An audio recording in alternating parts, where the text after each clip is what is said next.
OBD de trouble code description technique module de commande interne capteur haut de performance processeur banque 2. Qu'est-ce que cela signifie?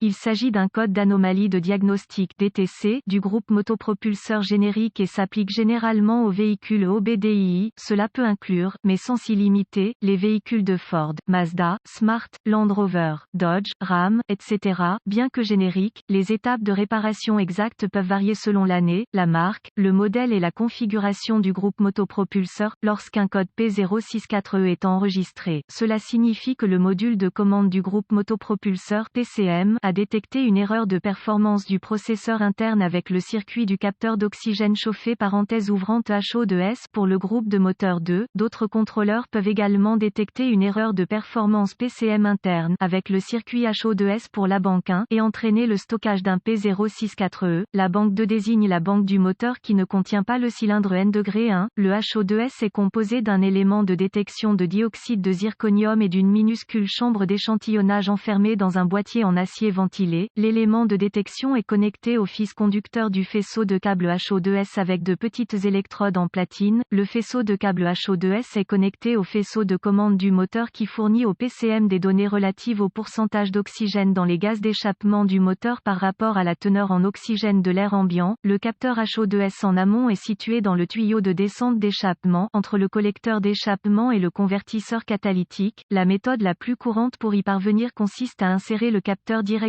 dans un bossage fileté qui est soudé dans le tuyau d'échappement. Le bossage fileté est placé dans le tuyau de descente à la position et à l'angle les plus pratiques pour l'accès et la fonctionnalité optimale du capteur. Le retrait et l'installation de capteurs d'oxygène fileté nécessiteront des clés ou des douilles spécialement conçues. Selon l'application du véhicule, le HO2S peut également être fixé à l'aide de goujons filetés et d'écrous soudés au tuyau d'échappement. Les gaz d'échappement sont poussés à travers le collecteur d'échappement et dans le tuyau de descente où ils passent au-dessus du HO2S en amont. Les gaz d'échappement s'écoulent à travers des orifices de ventilation spécialement conçus dans le boîtier en acier HO2S et à travers l'élément de détection. L'air ambiant est aspiré dans une petite chambre d'échantillon au centre du capteur, à travers les ouvertures des fils conducteurs. Dans cette chambre, l'air est chauffé, forçant les ions à produire une tension d'énergie. Les variations entre la concentration des molécules d'oxygène dans les gaz d'échappement et l'air ambiant aspiré dans le HO2S créent des fluctuations de la concentration des ions oxygène à l'intérieur du capteur. Ces fluctuations provoquent le rebond rapide et répétitif des ions oxygène à l'intérieur du HO2S d'une couche de platine à l'autre. À mesure que les ions d'oxygène montent entre les couches de platine, cela provoque des changements de tension. Ces changements de tension sont reconnus par le PCM comme des variations de la concentration en oxygène d'échappement et reflètent si le moteur tourne pauvre, trop peu de carburant, ou riche, trop de carburant. Lorsque plus d'oxygène est présent dans l'échappement, état pauvre, le signal de tension émis par le HO2S est plus faible. Lorsque moins d'oxygène est présent dans l'échappement, état riche, la sortie du signal de tension est plus élevée. Ces données sont utilisées par le PCM pour calculer la stratégie de distribution de carburant et le calage de l'allumage. Entre autres, le HO2S en amont oscille généralement entre 100 et 900 mV, 0,1 et 9 volts. Lorsque le moteur tourne au ralenti et que le PCM fonctionne en boucle fermée, en fonctionnement en boucle fermée, le PCM prend en compte les signaux d'entrée des capteurs HO2S en amont pour réguler la largeur d'impulsion de l'injecteur de carburant et, finalement, la distribution de carburant. Lorsque le moteur passe en mode boucle ouverte, dans des conditions de démarrage à froid et à plein régime, la stratégie de distribution de carburant est préprogrammée. Les processeurs de surveillance du module de contrôle interne sont responsables de diverses tâches d'autotest du contrôleur et de la responsabilité globale du module de contrôle interne. Les signaux d'entrée et de sortie du HO2S sont soumis à un autotest et sont surveillés en permanence par le PCM et d'autres contrôleurs associés. Le module de commande de transmission, TCM, le module de commande de traction, TCSM, et d'autres contrôleurs interagissent également avec le HO2S.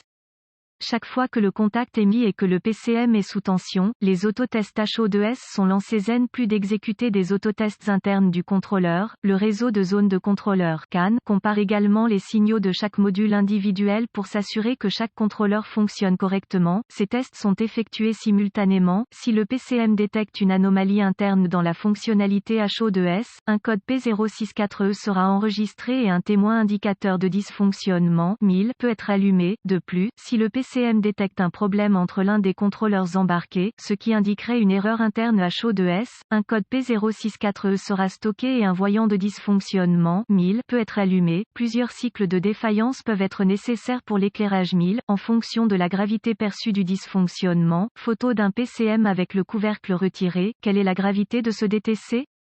Les codes du processeur du module de contrôle interne doivent être classés comme graves. Un code enregistré P064E pourrait entraîner divers problèmes de conduite, notamment une diminution de l'efficacité énergétique. Quels sont certains des symptômes du code? Les symptômes d'un code d'anomalie P064E peuvent inclure réduction de la consommation de carburant, un manque général de performance du moteur, une variété de symptômes de conduite du moteur. Autre code d'anomalie de diagnostic enregistré. Quelles sont certaines des causes courantes du code?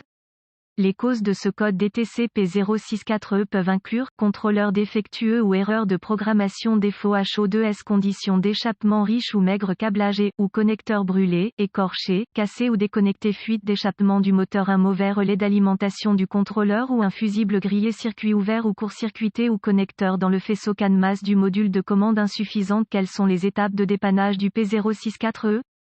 Même pour le technicien professionnel le plus expérimenté et le mieux équipé, le diagnostic d'un code P064E peut s'avérer très difficile. Il y a aussi la question de la reprogrammation. Sans l'équipement de reprogrammation nécessaire, il sera impossible de remplacer un contrôleur défectueux et d'effectuer une réparation réussie. Si des codes d'alimentation ECM, PCM sont présents, ils devront évidemment être corrigés avant de tenter de diagnostiquer un P064E. Plusieurs tests préliminaires peuvent être effectués avant de déclarer un contrôleur défectueux. Un scanner de diagnostic, un voltomètre numérique DVOM et une source d'information fiable sur le véhicule seront nécessaires. Connecter le scanner au port de diagnostic du véhicule et récupérer tous les codes stockés et les données d'arrêt sur image. Vous voudrez noter ces informations, juste au cas où le code s'avérerait être intermittent. Après avoir enregistré toutes les informations pertinentes, effacez les codes et testez le véhicule jusqu'à ce que le code soit réinitialisé ou que le PCM passe en mode de préparation. Si le PCM passe en mode de préparation, le code est intermittent et sera plus difficile à diagnostiquer. La condition, qui a provoqué le stockage du P064E, peut même devoir s'aggraver avant qu'un diagnostic puisse être établi. Si le code est réinitialisé, continuez avec cette courte liste de tests préliminaires. Lorsque vous essayez de diagnostiquer un P064E, les informations peuvent être votre meilleur outil. Recherchez dans votre source d'information sur les véhicules des bulletins de service technique (BST) qui mettent en parallèle le code enregistré, le véhicule, année,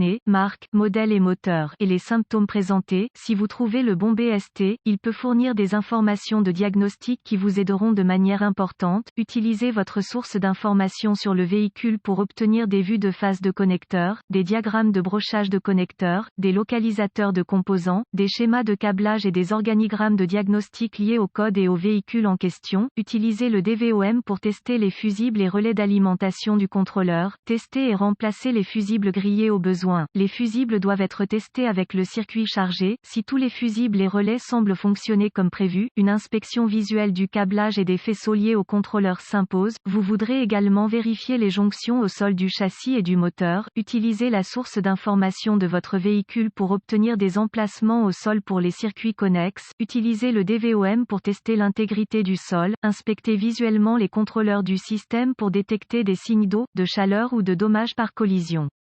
Tout contrôleur endommagé, en particulier par l'eau, doit être considéré comme défectueux. Les circuits d'alimentation et de mise à la terre du contrôleur sont intacts. Suspectez un contrôleur défectueux ou une erreur de programmation du contrôleur. Le remplacement du contrôleur nécessitera une reprogrammation. Dans certains cas, vous pouvez acheter des contrôleurs reprogrammés via des sources de rechange. D'autres véhicules contrôleurs nécessiteront une reprogrammation à bord qui ne peut être effectuée que par le biais d'un concessionnaire ou d'une autre source qualifiée. Test HO2S. Assurez-vous que le moteur tourne efficacement avant d'essayer de diagnostiquer le HO2S. Les codes de raté d'allumage, les codes de capteur de position de papillon, le code de pression d'air du collecteur et les codes de capteur de débit d'air massique doivent être traités avant d'essayer de diagnostiquer des codes d'échappement HO2S ou pauvres, riches. Certains constructeurs automobiles utilisent un circuit à fusibles pour alimenter le système HO2S en tension. Testez ces fusibles à l'aide du DVOM. Si tous les fusibles sont en bon état de fonctionnement, localisez le HO2S pour la banque de moteur 1, le véhicule devra être levé sur un palan approprié ou levé et fixé sur des supports de sécurité. Une fois que vous avez accédé au capteur en question, débranchez le connecteur du faisceau et placez la clé en position on. Vous recherchez la tension de la batterie au connecteur HO2S. Utilisez le schéma de câblage pour déterminer le circuit utilisé pour fournir la tension de la batterie. Vérifiez également la mise à la terre du système à ce stade. Si la tension et la masse du HO2S sont présentes, reconnectez le HO2S, démarrez le moteur et testez le véhicule. Après un essai routier, laissez le moteur tourner au ralenti, avec la transmission au point mort ou au parc. Utilisez le scanner pour observer les données d'entrée HO2S. Limitez la portée du flux de données pour inclure uniquement les données pertinentes et vous obtiendrez une réponse plus rapide aux données. En supposant que le moteur fonctionne efficacement, le HO2S en amont devrait passer régulièrement de riche à pauvre, et vice-versa, avec le PCM en boucle fermée. Contrairement à la plupart des autres codes, le P064E est probablement dû à un contrôleur défectueux ou à une erreur de programmation du contrôleur. Testez l'intégrité de la masse du système en connectant le fil de test négatif du DVOM à la terre et le fil de test positif à la tension de la batterie.